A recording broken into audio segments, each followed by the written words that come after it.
નમસ્કાર દોસ્તો, વિડીયોમાં ફરી એક વખત તમારું સ્વાગત છે। આજે મારે વાત કરવી છે 2022ની ચૂંટણી જ્યારે ગુજરાતમાં હતી વિધાનસભાની, ત્યારે આમ આદમી પાર્ટીએ નક્કી કર્યું હતું કે ગુજરાતની અંદર વિધાનસભાની ચૂંટણી લડવાની છે। ત્યારે એ ચૂંટણીની અંદર આમ આદમી પાર્ટીએ ઘણી બધી ગેરંટીઓ આપી હતી। તમને યાદ હોય તો કે ભાઈ અમારી સરકાર બનશે તો ફ્રી વીજળી આપીશું, મહિલાઓને બસમાં મફત મુસાફરીની સુવિધા કરી આપીશું, પાણીની સુવિધા ફ્રીમાં કરી આપીશું, સરકારી સ્કૂલો બનાવીશું, સરકારી હોસ્પિટલો બનાવીશું। આવી અલગ અલગ ઘણી બધી ગેરંટીઓ આપી હતી અરવિંદ કેજરીવાલે। ત્યારે ભારતીય જનતા પાર્ટીના નેતાઓ એવું કહેતા હતા કે ભાઈ આ તો ખમીરવંતી ગુજરાતીઓ છે, એને મફતનું કાંઈ ચાલે જ નહીં। તો એની પાછળ ભારતીય જનતા પાર્ટીના અંધભક્તો પણ કહેવા લાગ્યા, હા ભાઈ મફત તો ચાલે જ નહીં, દેશ બરબાદ થઈ જાય, બરાબર ને। અત્યારે હાલમાં દિલ્હી બરબાદ થઈ ગયેલું છે, આખું દિલ્હી વેચવા કાઢ્યું છે અરવિંદ કેજરીવાલે। આબાદી અને આમ એકદમ હરણફાળ કરતો વિકાસ હોય એવું તો ખાલી ગુજરાત જ છે, કારણ કે ગુજરાતીઓને મફત ચાલે નહીં, બરાબર ને। CR પાટીલ કહેતા હતા કે આ તો ભાઈ ખમીરવંતી ગુજરાતી છે, આવી મફતની રેવડીઓ આપવા વાળા આવ્યા છે, એની વાતોમાં આવશો નહીં, બરાબર કે નહીં। ત્યારે એમાં સૌથી મહત્વની ગેરંટી હતી ફ્રી વીજળી કરવાની। ત્યારે ઘણા બધા લોકોને એવું લાગતું હતું કે મફતમાં વીજળી આપે તો દેશ બરબાદ થઈ જાય, પણ છેલ્લા 10 વર્ષથી દિલ્હીની અંદર કેટલા બધા લોકોને મફત વીજળી મળે છે, લગભગ 80%થી વધારે લોકો મફત વીજળી વાપરે છે, અને છતાંય દિલ્હી ચાલે છે। પણ કહેવાનો મારો મતલબ એમ છે કે ગુજરાતની અંદર ભણતર ઓછું છે એટલે બહુ લાંબી ગતાગંધ નથી લોકોને। કોઈ નેતાઓ વાત કરે કે ભાઈ મફતનું ના લેવાય નહીતર દેશ બરબાદ થઈ જાય, પણ નેતા મફતનું લેતો હોય, નેતા જલસા કરતો હોય, 4000 યુનિટ મફત વાપરતો હોય, બસમાં મુસાફરી મફત કરતો હોય, ટ્રેનની અંદર મુસાફરી મફત હોય, મકાન વેરો નહીં ભરવાનો, આવી ઘણી બધી સુવિધાઓ નેતાઓ વાપરે છે, પણ જનતાને જ્યારે આપવાની વાત આવે ત્યારે એને પેટમાં દુખવા માંડે। ત્યારે આજે મારે વાત કરવી છે સ્માર્ટ મીટર વિશે। જે રીતે સ્માર્ટ મીટરો લગાવવામાં આવ્યા છે ત્યાર પછી ગરીબ લોકોની શું હાલત છે, ગરીબ લોકોએ કેવો હોબાળો કર્યો છે, અને વીજ કચેરીએ પહોંચ્યા છે, જે રીતે ગરીબોની માંગ છે, આવો આપણે એ વિડીયોની ઉપર એક નજર નાખીએ। નમસ્કાર દર્શક મિત્રો, હાલ સ્પાર્ક ટુડે ન્યૂઝની ટીમ અકોટા જે GBD ઓફિસ છે ત્યાં આવી પહોંચી છે, એટલે આજે પણ જે સ્માર્ટ મીટર છે તેને લઈને વિરોધ કરવામાં આવી રહ્યો છે। આપણી સાથે સ્થાનિક લોકો છે, તેમની સાથે વાત કરીએ। અમારા જૂના મીટર જોઈએ, અમારા જૂના મીટર જોઈએ, જૂના મીટર જોઈએ, અમારા કુછ નહીં चाहिए, અમારા જૂના મીટર चाहिए, અમારા જૂના મીટર પાછા આપો। ફોન બધા પાસે હોય પણ કોઈને ચલાવતા ના આવડે, મારા જેવી અંગૂઠા છાપ કેવી રીતે મોબાઈલ ચલાવશે? એટલે ફોન તો જોઈએ, ફોન જોઈએ ઘર માટે, ફોન તો હોય છે પણ બેલેન્સ નથી હોતું, રોજ લાવીએ છીએ રોજ ખાઈએ છીએ, એટલે પૈસા હોતા નથી। અમારે જૂના મીટર જોઈએ, નવા મીટર બહાર કાઢો બસ। સાંભળો, અમે કામ ધંધો કરવા જઈએ છીએ સર, રોજે બંગલા પર વાસણો ધોવા જઈએ છીએ, ત્યાંથી અમે પૈસા લાવીએ લાઈટ બિલના 5-10 કેટલું બોલવાનું કે મહિનો પગાર કઈ જાય, એની માચો થવા જઈએ અમે તો બરાબર છે, રોજના કમાઈ રોજનું ખાતા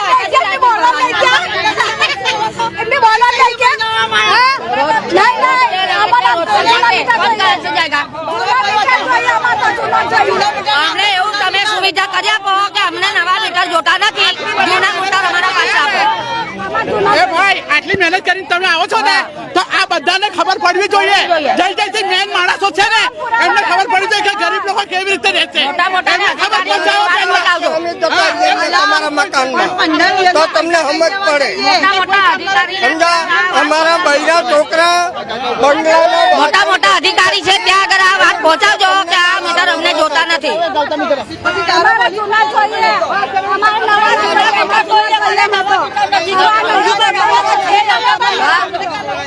देखो पहले बात અમે GB માં આ કાલ રાતથી કમ્પ્લેન પણ કરી, તો કમ્પ્લેન કરીને એવું કે 500 માણસો લે ત્યાર પછી તમારો પ્રોબ્લેમ સોલ્વ કરીશું, બરાબર। કાલે 500 થી પણ વધારે માણસો અવેલેબલ હતા, કમ્પ્લેન પણ કરી, સોલ્વ નહીં કર્યું, બરાબર। હવે સવારમાં કેવું થયું લાઇટ આવી અને ભડાકો થઈ ગયો. હવે ભડાકો થયો ને તેમાં લાઇટ અમે જાતે કરી. એમનો ટેકનિશિયન આવ્યો તો ટેકનિશિયન શું કહે કે મને કામ આવડતું નહીં. બરાબર શું કરવા નોકરી રાખો છો?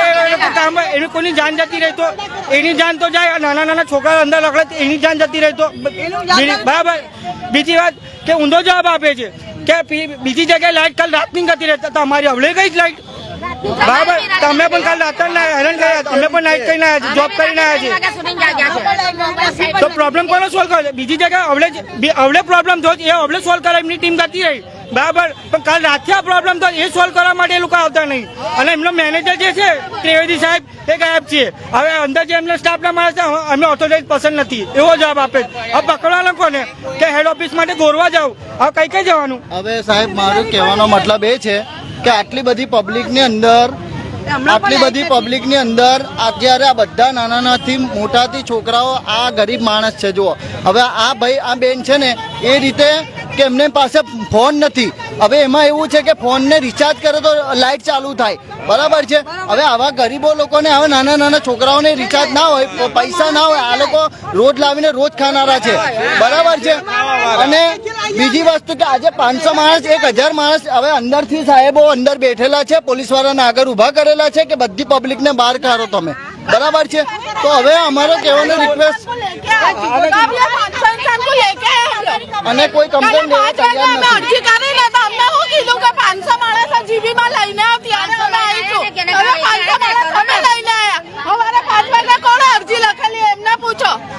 ફોન નંબર ને બધું છે.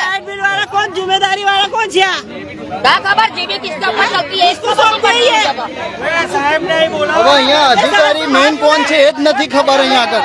હવે પેલો ભાઈ કહે છે કે આ ભાઈ જાણે પેલો ભાઈ કહે છે આ ભાઈ જાણે. હવે અમારી પાસે તો અમે કોને કમ્પ્લેન આપી શકીએ સાહેબ? તો અમને એટલા હેરાન છે રાતના. આ લાઈટ રાતે ગયેલી આ પ્રોબ્લેમ બધાની હતી. બરાબર રાતે ગઈ હતી સવારે આવી બરાબર. આ લોકોને ફોન કર્યો તો આ લોકોને આવું જોઈએ ને. સીજ આમ કેમ કરી દીધી? આ લોકો કેમ ઊંધું જવાબ આપે છે? 500 માણસો લઈ આવો. આ લોકોનું કામ છે ને બનાવવા આવવાનું. કેમ એવું ના કીધું કે ફૂડ લાઈટ આવી છે એટલા માટે તમને હા જી આ તમામ લોકો છે તે અહીંયા વિરોધ દર્શાવી રહ્યા છે. જે સ્માર્ટ મીટર છે તેને લઈને આ જે સ્થાનિક લોકો છે અકોટા વિસ્તારના જે તમામ લોકો છે તેઓ સ્માર્ટ મીટરનો વિરોધ કરી રહ્યા છે. તેઓ સ્પષ્ટ કહી રહ્યા છે કે તેઓને સ્માર્ટ મીટર જોઈતું જ નહીં. જેમનું જૂનું મીટર હતું તે જ પરત કરો. તેઓ પણ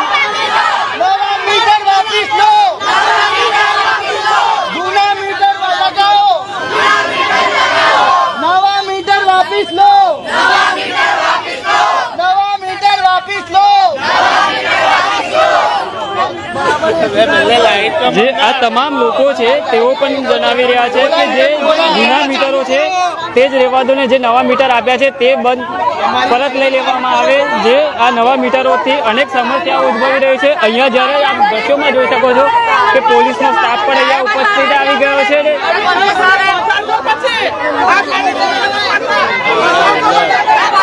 હવે જે અકોટા વિસ્તારના જે જીબીના ગ્રાહકો છે તેઓ આજે રોષ બતાવી રહ્યા છે.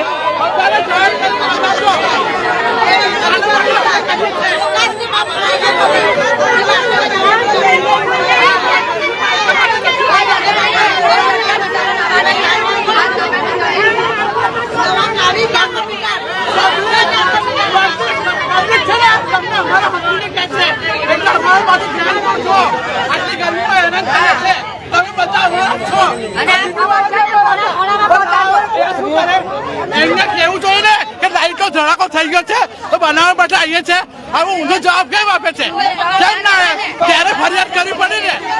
એમને કીધું 500 માણસ લઈને આવો એટલે લઈને આવ્યા અહીંયા આગળ. આ પ્રોબ્લેમ આ લોકોની છે પબ્લિકની નથી.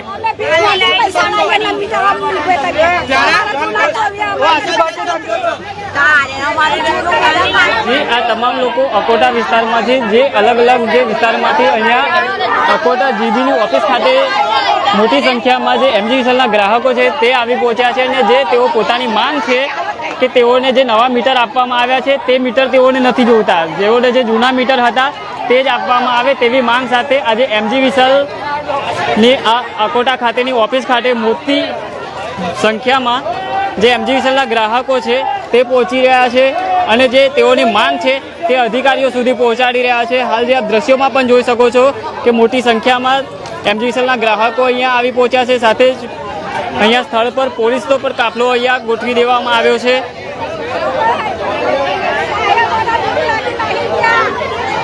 સાહેબોને બીક લાગે નહીં ગયા જતા રે એમના ઘર નહીં ગયા કોણ કાઢે એને રાજ્ય ખોટો એનો તો મતલબ નહીં કોઈને કોણ કાઢે એનો તો મારે તને 12માં લાડુ ખાવા જવું. જે આ તમામ લોકો છે તેઓ એક જ માંગ કરી રહ્યા છે કે તેઓને જે સ્માર્ટ મીટર છે તે આપવામાં આવ્યું છે. તે સ્માર્ટ મીટરનો આ જે એમજીવીસીએલના ગ્રાહકો છે તે અસ્વીકાર કરી રહ્યા છે. જે તેમના જૂના મીટર છે તે જ પરત કરવાની માંગ સાથે આજે એમજીવીસીએલની કચેરીએ તેઓ પોતાની માંગ લઈને પહોંચ્યા છે. તો હવે મારે કહેવું છે કે તમે લોકો આમાંથી ઘણા બધા એવા લોકો હશે કે જેણે પણ એક વખત કીધું તો હશે કે ભાઈ મફત ન ચાલે, બરાબર ને? તો હવે સ્માર્ટ મીટર આવ્યા છે, આ તો એક વિકાસ છે, ગુજરાતનો વિકાસ છે. મફત તો અમથું ન લેવાય. સ્માર્ટ મીટર ભલે આવ્યા, સ્માર્ટ મીટર પ્રેમથી લગાવી લેવાના. ગમે એટલું બિલ આવે, કમર તોડ બિલ આવે, બરાબર કે નહીં, તો પણ રાજી ખુશીથી ચલાવવાનું. તમે ગરીબ છો, મજબૂર છો, લાચાર છો, બેબસ છો, એની સાથે સરકારને કોઈ લેવા દેવા નથી, બરાબર કે નહીં? સરકારને ફક્ત એક જ વાતની સાથે લેવા દેવા છે કે તમે ગુજરાતીઓ છો એટલે મહેનતશીલ છો, ખમીરવંતી છો. તમે ગમે એટલી મોંઘવારી સરકાર વધારશે એનો તમે સામનો કરી શકશો. હવે સ્માર્ટ મીટર આવ્યા છે તો હસતા મોઢે લગાડી લો. જે લોકોના જૂના મીટરો કાઢી ગયા છે એ લોકોએ અફસોસ કરવાની જરૂર નથી, કારણ કે તાનાશાહી હિટલરશાહી સરકાર સામે કોઈનું ચાલ્યું નથી અને ચાલવાનું પણ નથી. એટલે હવે જે તમારા નસીબમાં વિકાસ આવ્યો છે એ વિકાસને ભોગવી લો. કારણ કે એક સમયે અરવિંદ કેજરીવાલે કીધું હતું કે જો અમારી સરકાર બનશે તો ગુજરાતની અંદર અમે પણ વીજળી મફત આપીશું. એ સપનું તો આપણે હવે જોવાનું પણ નથી રહ્યું, કારણ કે હવે ક્યારે બને એ કાંઈ નક્કી નહીં, બરાબર કે નહીં? જ્યાં સુધી કમળ ગઠ્ઠાઓ કમળ ગળી ગયા છે ત્યાં સુધી ભારતીય જનતા પાર્ટીને જ વોટ આપવાના છે. ગમે એટલી મોંઘવારી વધે, ગમે એટલો ભ્રષ્ટાચાર વધે, ગમે એટલી બેરોજગારી વધે, બરાબર કે નહીં, તો આપો ભારતીય જનતા પાર્ટીને વોટ. અને જે રીતે સ્માર્ટ મીટર લગાવીને આ લોકો ગરીબ, મજબૂર, લાચાર લોકોને હેરાન કરવા માગે છે, તો પૂછવા માંગુ છું કે અમીરોના મોટા મોટા બંગલાઓ તમને નથી દેખાતા? ગરીબોની ગલીઓ ખૂચી ચાલી એ જ બધું તમને દેખાય છે. પણ ખેર, આ તો ભાજપને વોટ આપ્યા છે એટલે થોડું ઘણું ભોગવવાનું રહેશે. જે લોકો હજી ગુણ ગાય છે એમનો પણ વારો પડવાનો છે. તમે પણ બેટા રાહ જો, તમારા ઘરે પણ સ્માર્ટ મીટર બહુ જલ્દીથી આવી જશે. જય હિન્દ.